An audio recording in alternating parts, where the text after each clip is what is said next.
அதீசுகளை மேடைதோறும் மட்டுமல்லாமல் எங்கெங்கே பெரும் சகோதர சகோதரிகளே, இன்று முஸ்லிமாக பிறந்த நம்ம வாழ்றமா என்பது நமக்கு தெரியாது.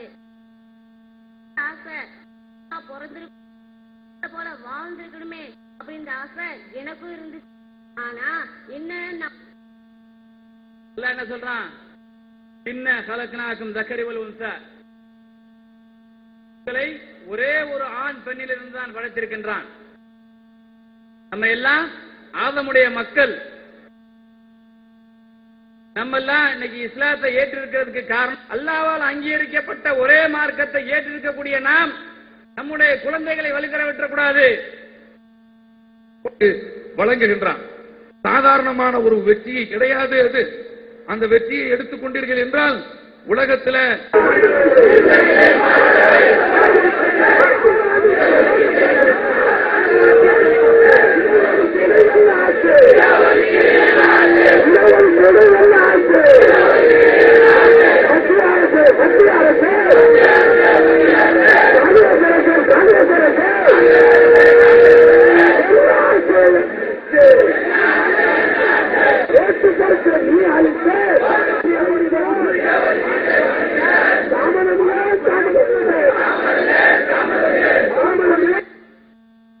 பாத்தீங்க.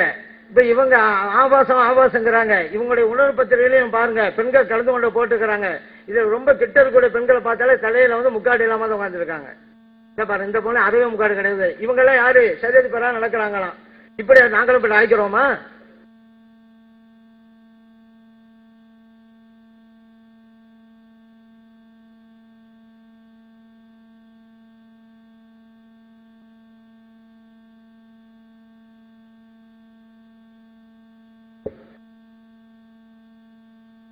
அன்பிற்குரிய சகோதரர்களே, நபி ஸல்லல்லாஹு அலைஹி வஸல்லம் சம்பந்தப்பட்ட ஒரு கேள்வியை நான் கேட்டிருக்கிறேன். ரசூலுல்லாஹ் சொன்னாங்க, திருமதியில இருக்குன்னு நெஞ்சிட்டார் சொன்னாரு. மற்ற எல்லாத்தையும் உள்ட்டு அதுக்கு தான் ஒரு பதில் சொல்லியிருக்கணும். இவ்வளவு நேரம் ஆகி பதில் சொல்லல. முதல்ல பதறிட்டு என்ன செய்யணும்? யார் சொன்னா அந்த இருக்கு ஹதீஸ் ரசூலுல்லாஹ் சொன்னாங்கன்னு காட்டணும்ல. அப்ப ரசூல் ஸல்லல்லாஹு அலைஹி வஸல்லம் பேர்ல ஒரு ஆள் இட்டு கட்டிட்டாருன்னு சொன்னா, அவரு ஹதீஸ்ல உள்ளதை இட்டு செஞ்சாருன்னு சொன்னா, நம்மளை தர்ஜுமா செய்யற தகுதி இல்லைன்னார இவர் மேடை ஏறதுக்கு தகுதி இல்லை, ஏற்றவே கூடாது. அல்லாஹ்வுடைய ரசூல் பேர்ல ஒரு பொய் சொன்ன ஒரு ஆளை இல்ல நீங்க செஞ்சதான் செய்யறாங்க, முதல்ல நீங்க செஞ்சீங்க. அல்லாஹ்வுடைய பேர்ல திட்டமிட்டு பொய் சொல்லக்கூடிய ஒரு ஆளை, திட்டமிட்டு இருட்டடிப்பு செய்யற ஒரு ஆளை எப்படி மேடையில் ஏத்துறது? அப்ப ரசூல் ஸல்லல்லாஹு அலைஹி வஸல்லம் சொல்லாத ஒன்றையும் சொல்லி புழுகி இருக்காரு. அது நிரந்தர நரகத்துக்கு கொண்டு போய் சேர்க்கக்கூடிய ஒரு காரியம். அது ஒண்ணு நம்ம பதிவு பண்ணிக்கிறோம். அடுத்து என்னன்னு கேட்டா, இப்ப இந்த பெண்கள் போற விஷயம் சொன்னாங்க இல்லையா, அந்த கூட்டத்துக்கு ஆதாரம்னு ஒண்ணு காட்டல. நான் காட்டின ஆதாரத்தில் அபூ தல்ஹாவுடைய சம்பவத்தை காட்டியிருக்கிறேன். ஆயத்தில் அந்த அர்த்தம் இருக்குன்னு சொல்லி இருக்கிறேன். அதுக்கு பதில் சொல்லாம நம்ம மாநாட்டுக்கு விளம்பரம் கொடுத்துட்டு இருக்கிறார். வழங்குதா?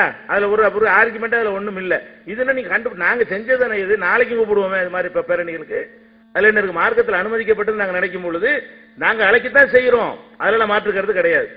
அடுத்து என்னன்னு கேட்டா, இந்த முதல்ல உள்ள இந்த பொய் சொல்றதுல இமாம்கள் மேல எப்படிலாம் பொய் இமாம்கள் எதுக்கு இந்த மதுஹபெல்லாம் எடுக்கிறோம்னு கேட்டா, இதான் சட்டம், கியாமத் நாள் வரைக்கும் இதான் சட்டம், எங்களை தான் பின்பற்றின இமாம்கள் சொல்லிட்டு போயிட்டாங்க அப்படிங்கிற மாதிரி எல்லாம் அவங்க பேசுற காரணத்தினாலதான் இதான் கியாமத் நாள் வரைக்கும் உள்ள சட்டமா. அந்த அங்க என்ன செய்யறோம், 20 வருஷம் 4 வருஷம் வெளிநாட்டுல மக்கள் பிரிஞ்சிருக்கிறாங்கல்ல, அவங்களுக்கு தேவையான சட்டங்களை இப்ப எடுத்து கொடுக்குறோம். இப்ப பாருங்க இமாம்கள் சொன்னது பாருங்க.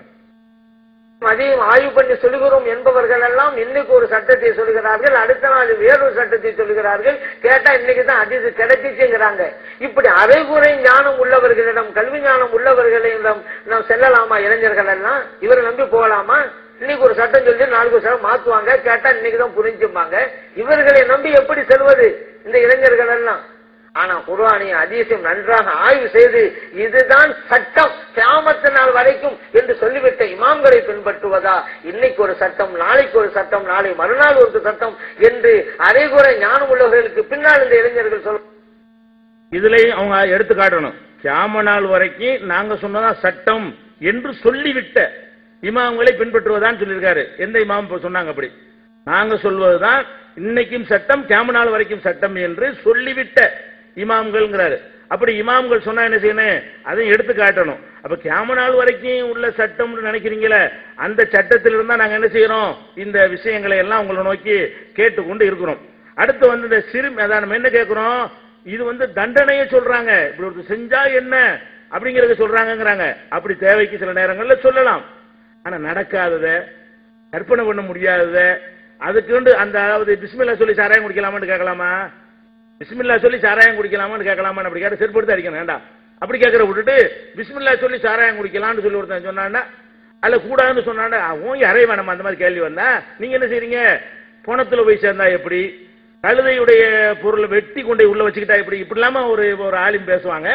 இதெல்லாம் நடக்குமா, நடக்கக்கூடிய காரியம். இப்படி அசிங்கமா எழுதிக்கிறீங்கள, ஒரு மனிதனுடைய வெட்டி போட்ட ஒரு பொருளை எடுத்து பெண்ணு இதெல்லாம் சொல்லவே அசிங்கமா இருக்கு.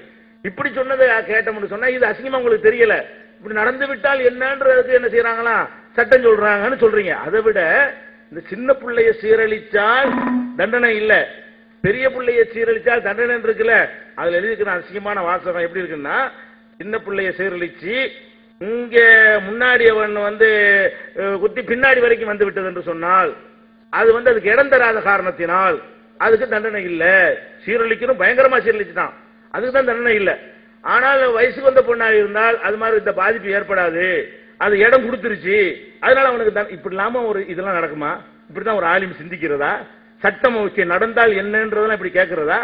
அப்ப இதை சொல்வதற்கு வெக்கப்படுறீங்க. இப்ப நீங்க தான் சொல்றீங்க இதெல்லாம் பெண்கள்லாம் நாளைக்கு பாப்பார்கள், மக்கள்கிட்ட போய்விடுமே அப்படிங்கிறீங்க, உங்களுக்கு அசிங்கம்னு தெரிகிறது. அப்புறம் என்ன செய்றீங்க, அசிங்கம் இல்லைன்னு சொல்றீங்க. அப்ப சிந்திச்சு பார்க்க வேண்டும். இது ஒரு விஷயமாச்சு.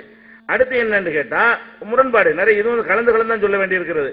அதுக்கடுத்து இந்த சவுதியில இருக்கக்கூடியது வஹாபிகள் சவுதியை பின்பற்றுறாங்க, அப்படி வாதம் வைப்பாங்க. நம்ம சவுதியெல்லாம் பின்பற்றல.